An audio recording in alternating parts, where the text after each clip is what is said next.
Hello everyone, welcome back. Today we're going to be talking a little bit more about militia tactics.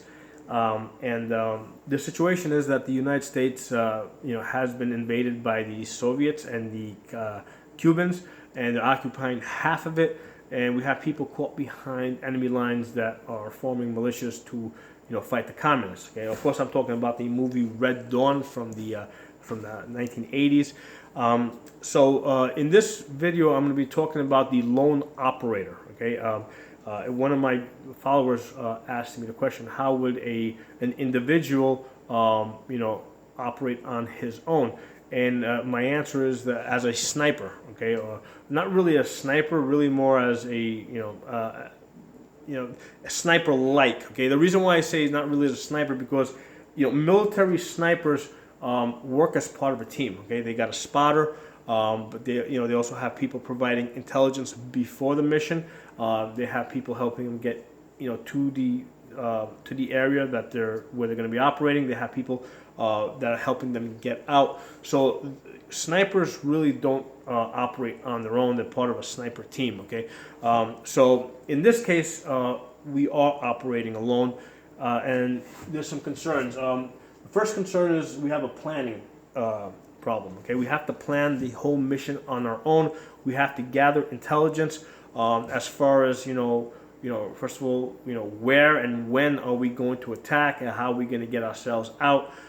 So that's the first problem. Okay, intelligence gathering.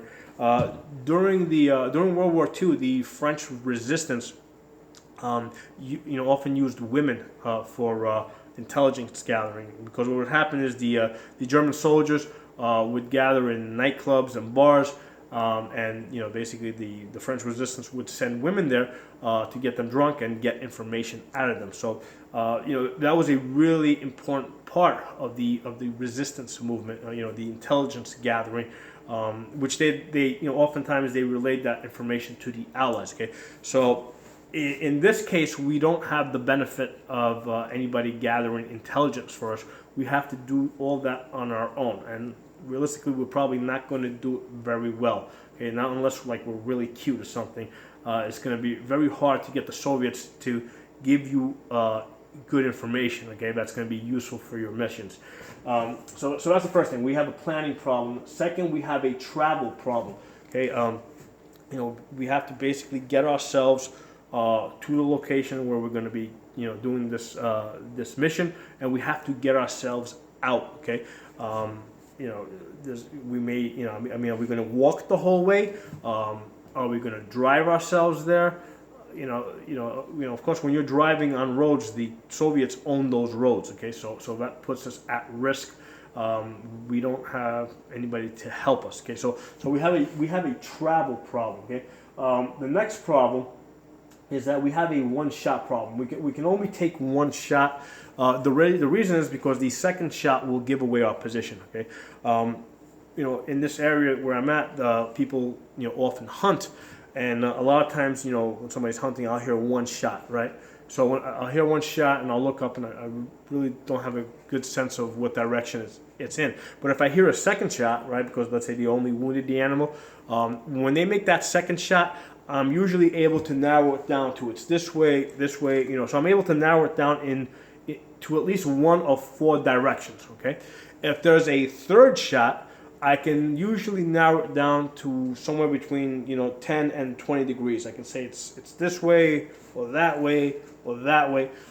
So by the third shot, I have a very good idea of what direction they're in. Okay, so for that reason, we're limited to one shot. And the problem with one shot is we're really not going to do a whole lot of damage. Okay, it's not enough. We can't lay down any suppression fire. Okay, in prior videos, we talked about using the L ambush. Right, in the L ambush, let's say we set up an ambush. Okay, all right, and with the L ambush, we have the benefit of overlapping fire. So everybody's firing forward and maybe a little bit to the side. Okay, so this guy over here, and say if we got a guy over here, he's firing that way. Okay, so we have overlapping fire. And if they all got a 30-round magazine, and in the prior video I said that they're all going to basically dump one 30-round magazine within 2 minutes. That's a lot of rounds that they're putting on target. A lot of those rounds are going to hit things. They're going to hit people. So what it's going to do is it's going to force the Soviets to start thinking about self-preservation. Okay, they're going to be thinking about getting behind cover. They're going to be thinking about taking care of their wounded. They're not immediately going to think about a counterattack. Okay, so that's the benefit of putting a lot of fire. Now, eventually, they will start thinking about a counterattack. But it will. They need time to think about that. So that's the time that we're going to use to get out of there. If we have a single person, right? So we got a single person. Okay, he takes one shot. Regardless of whether he gets a kill or not, the Soviets are going to start thinking immediately about getting this guy. Okay, they're going to start thinking about outflanking him. They're going to start thinking about possible escape routes. Okay, so great. This may all be a forested area over here, but there may be roads.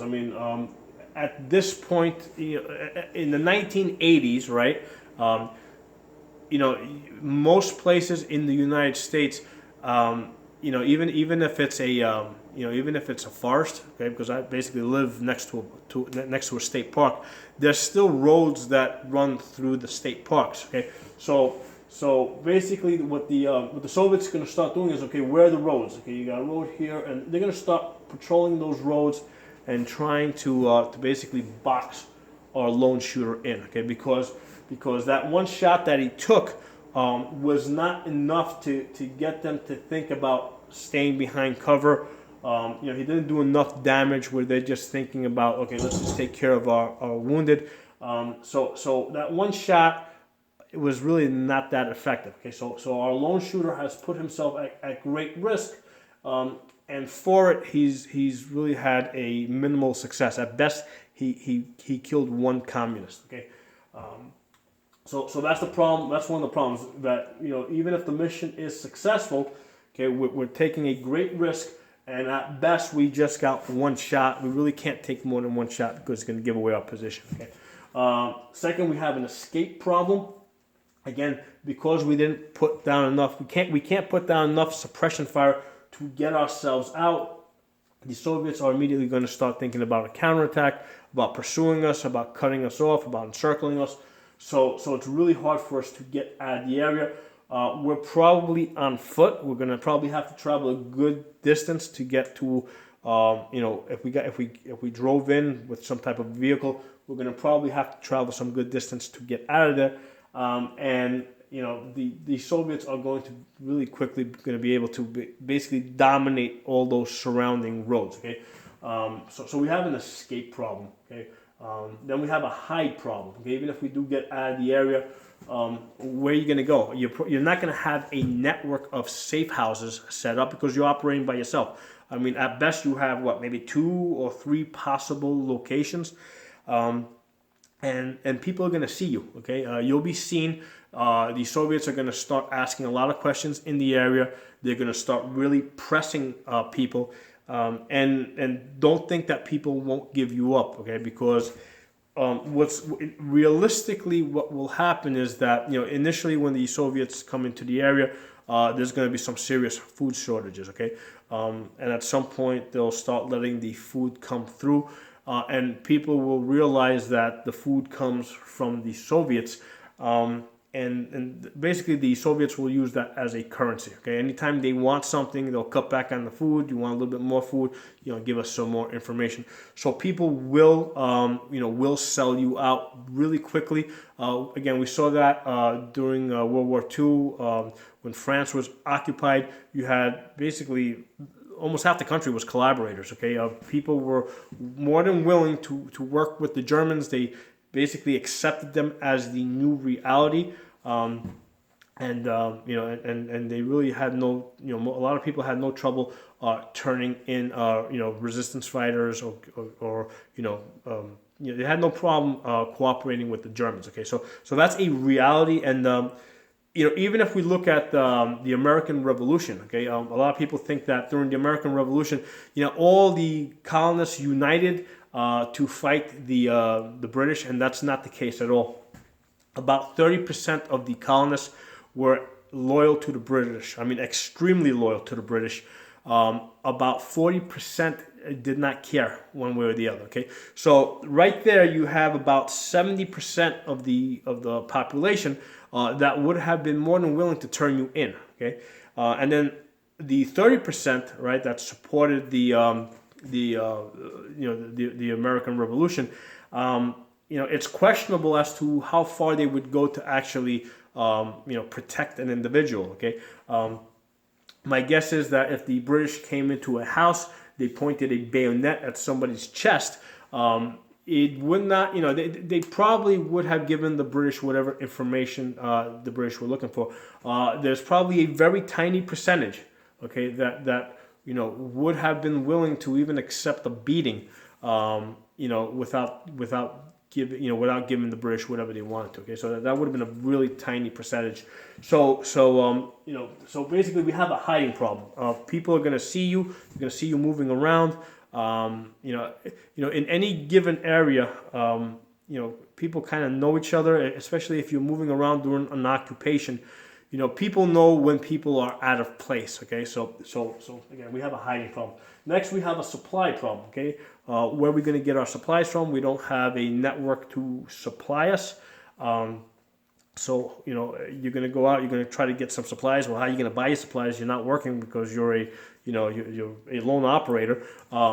So again, the supplies are also your attempt to resupply yourself. And I'm not talking about getting more ammunition. I'm just talking about getting food and basic stuff that you need to live on. Your attempt to resupply yourself is probably going to help in giving you up. Okay, and then lastly, we have a security problem. Again, like I was saying earlier, you cannot trust anybody. You cannot, even if you're part of a militia, you really can't trust anybody. And if you go back and you look at the first video that I did about the L ambush, I mentioned in that video that, if you have, let's say, a militia of 10 people, anybody that loses contact with the militia, like let's say we send somebody out to get some supplies and come back, when that person comes back, we have to assume the possibility that that person may have been stopped. They may be compromised. He may have been questioned. They may have taken his family in and are holding them for hostage, and forcing this person to provide some information. So once somebody leaves a militia group, they can't, there's a limit to how far you can trust them. So that has to kind of be baked into the cake. If you have a militia group, anybody that's providing information to the militia, that's providing supplies to the militia.